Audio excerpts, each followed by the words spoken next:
ಜಿಲ್ಲೆ ಸಾಗರ ತಾಲೂಕು ಜೋಗ್ ಫಾಲ್ಸ್ ಅಲ್ಲಿ ಇದೀವಿ. ಇಲ್ಲಿ ವಿಪರೀತ ಮಳೆ ಆಗ್ತಾ ಇದೆ. ಸಂಜೆ ಆದ ತಕ್ಷಣ ಇನ್ನೂ ಜಾಸ್ತಿ ಆಗುತ್ತೆ, ತುಂಬಾ ಕಾಡಿರೋದ್ರಿಂದ. ಆಮೇಲೆ ಹಾಗೆ ಮೋಡ ಕವಿದ ವಾತಾವರಣ. ಇಬ್ಬನಿ ಫಾಲ್ಸ್ ಅಂತೂ ಏನೂ ಕಾಣಿಸ್ತಾ ಇಲ್ಲ. ಒಂದು ಮೋಡ ಸರಿದು ಹೋದ ತಕ್ಷಣ ಸ್ವಲ್ಪ ಕಾಣಿಸುತ್ತೆ.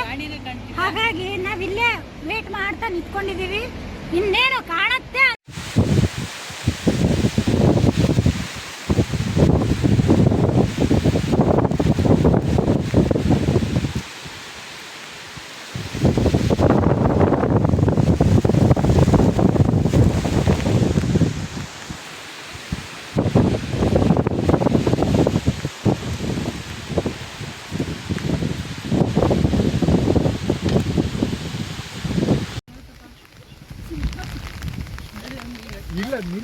ನೀರ್ ಬಿಟ್ಟಾಗ ಎಷ್ಟು ಚಂದ ಕಾಣುತ್ತೆ.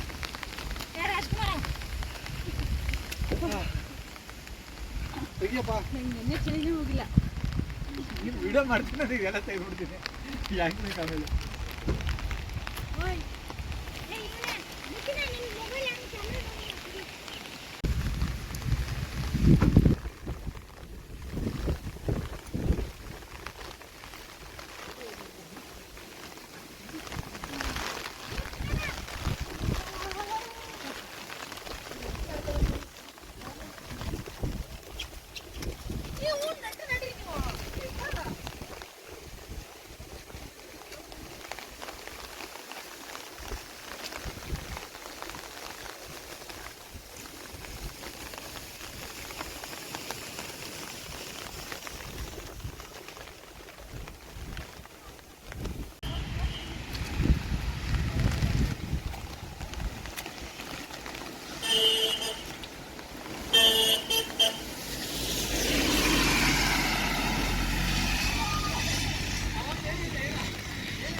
Western ghat news channel subscribe ಮಾಡಿಕೊಳ್ಳಿ ಹಾಗೂ ಬೆಲ್ ಬಟನ್ ಒತ್ತಿ.